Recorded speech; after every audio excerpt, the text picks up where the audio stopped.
Assalamualaikum warahmatullahi wabarakatuh. Alhamdulillahi rabbil alamin. Wabihi nasta'inu ala umurid dunya waddin. Assalatu wassalamu ala asrafil anbiya'i wal mursalin. Sayyidina Muhammadin wa ala alihi wa sahbihi ajma'in. Amma ba'du.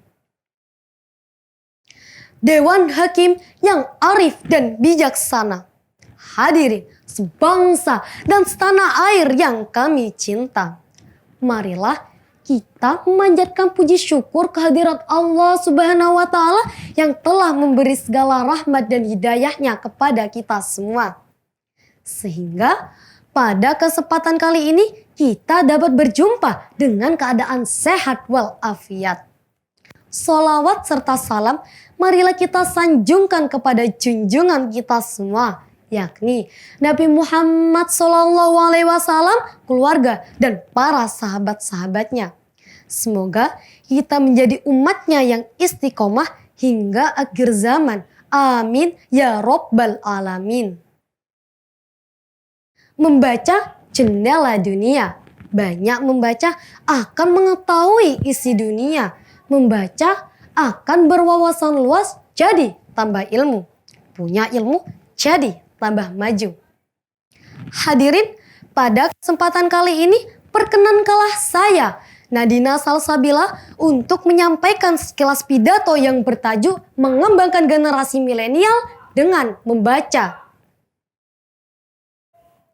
Hadirin yang berbahagia, era reformasi pembangunan bangsa saat ini telah disadari bahwa ketersediaan sumber daya alam dari suatu negara belum pasti menjamin bahwa negara tersebut akan menjadi kaya atau miskin. Jepang misalnya, di mana daratannya 80% berupa pegunungan namun tidak cukup untuk meningkatkan pertanian dan peternakan. Tetapi saat ini Jepang menjadi raksasa ekonomi nomor 2 di dunia. Jadi, apa yang membuat Jepang menjadi jaya seperti itu? Jawabannya adalah terletak pada generasi milenialnya yang gemar membaca. Membaca bahkan seperti menjadi bagian dari kebutuhan sehari-hari di negeri Sakura tersebut. Beberapa data dan survei menyebutkan bahwa tingkat membaca generasi milenial di Jepang merupakan salah satu yang tertinggi di dunia. Lalu, bagaimana dengan negara kita, Indonesia? Apakah generasi milenial kita sama dengan generasi milenial yang dimiliki Jepang yang gemar membaca?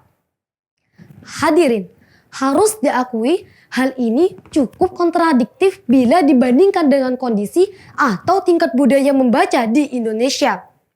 Indonesia sendiri menjadi negara dengan minat baca terendah di dunia.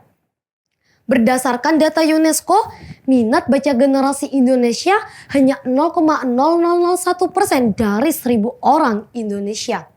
Angka ini tentu tidak bisa dibanggakan. Hadirin yang kami banggakan, sudah saatnya kita sebagai generasi milenial Indonesia harus bangkit dan harus berani untuk berubah. Sebagai generasi milenial, kita harus tumbuh dan berkembang dengan meningkatkan minat baca kita. Apalagi membaca sudah menjadi perintah yang utama sebagaimana firman Allah Subhanahu wa Ta'ala di dalam surah Al-Alaq yang berbunyi Iqra, yang berarti bacalah. Lalu bagaimana cara mengembangkan generasi milenial dengan membaca? Pertama, minat baca seseorang harus dimulai dalam diri kita sendiri supaya dapat meningkatkan dan menumbuhkan tujuan tersebut. Pada diri kita sendiri selalu kita tanamkan untuk kebiasaan membaca. Selain itu, SDM kita akan meningkat jika kita mau membaca dan juga menambah perbendaharaan pengetahuan di dalam diri kita. Sehingga dengan membaca akan memberikan dampak positif pada hidup kita di masa depan. Kedua, tanamkan pada diri kita sendiri bahwa kita memang ingin membaca. Temukan alasan paling tepat untuk membaca buku bahwa kita harus membaca karena kita membutuhkannya. Ketiga, setiap orang mempunyai gaya bacanya sendiri. Ada yang senang membaca di tempat sunyi, ada juga yang senang membaca di keramaian. Ada yang senang membaca dengan bicara, ada juga yang lebih nyaman membaca dengan diam. Hadirin yang berbahagia. Oleh karena itu, marilah kita sebagai generasi milenial untuk meningkatkan minat baca kita. Membaca tentu saja akan membuka ruang cakrawala kita. Melalui membaca, kita akan mengantarkan negeri ini menjadi negeri adidaya sebab kitalah sebagai generasi milenial yang akan merubah peradaban di negeri ini. Demikianlah sekapur sirih yang dapat saya sampaikan. Terima kasih atas segala perhatiannya. Mohon maaf atas segala kekhilafan. Akhirul kalam. Wassalamualaikum warahmatullahi wabarakatuh.